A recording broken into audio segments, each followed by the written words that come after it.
अस्सलाम वालेकुम, मैं हूं आपका एस्ट्रोलॉजर सलीम समी। आज फिर किसी नए टॉपिक पे आपसे बात करते हैं, बल्कि वही हमारा टॉपिक सन और मरकरी यानी कि शम्स और अतारत का करान को बुध आदित्य योग कहा जाता है। बड़ा इम्पोर्टेंट योग है, इसकी बहुत अहमियत है क्योंकि मरकरी का ताल्लुक जो है वो बिजनेस से भी होता है, पैसे से भी, रुपए और पैसे से भी होता है, और शम्स का ताल्लुक पावर से होता है। बहुत ज़्यादा इम्पोर्टेंट है इस योग की।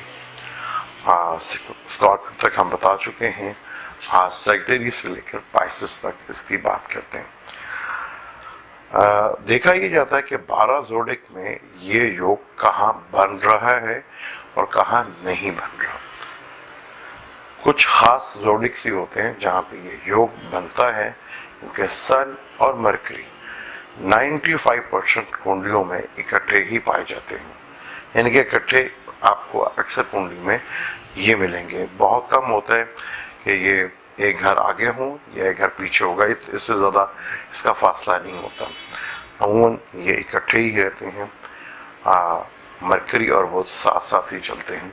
आपको बेशुमार कुंडलियों में योग देखने को मिलेगा, लेकिन बेशुमार लोग अमीर तो नहीं होते या सक्सेसफुल तो नहीं होते। बस यही एक पॉइंट है जो देखा जाता है कि बुध आदित्य योग किस कुंडली में बन रहा है और किस जोडिक में ये बनेगा। लेकिन उससे पहले अगर अभी तक आपने मेरे चैनल को सब्सक्राइब नहीं किया तो प्लीज़ उसे सब्सक्राइब कर लीजिएगा और बेल के बटन को ज़रूर दबा लीजिएगा।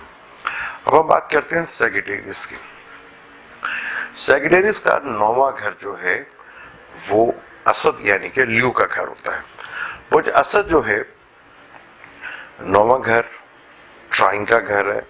सैजिटेरियस का लक, फादर, हाई एजुकेशन और एक्स्ट्रा जीनियस या अकल का घर भी उसे कहा जाता है।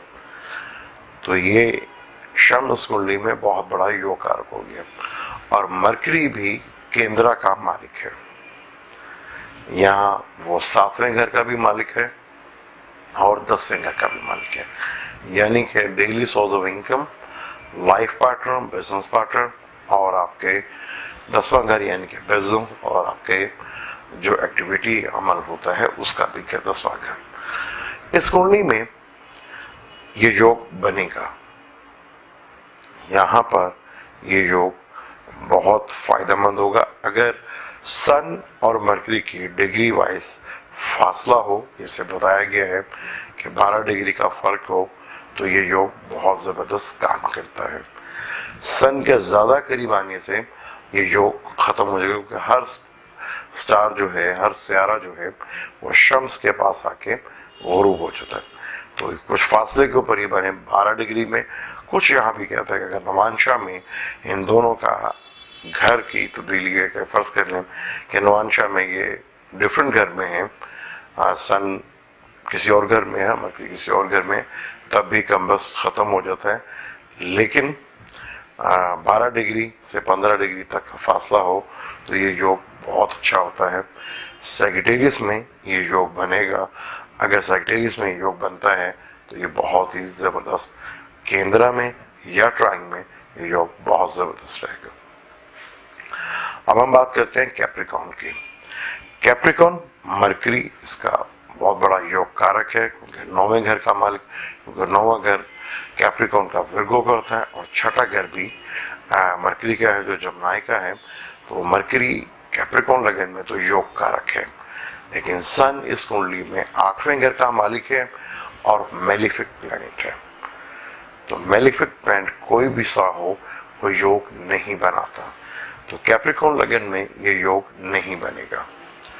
अब एक्वेरियस की बात करते हैं।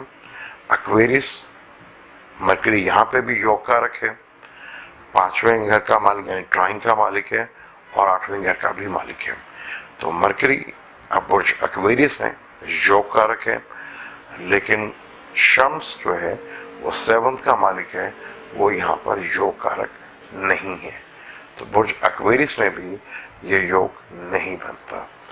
अब बुर्ज पाइसेस की बात कर लेते हैं, आखिरी ज़ोडिक साइन की बात करते हैं, बुर्ज पाइसेस की।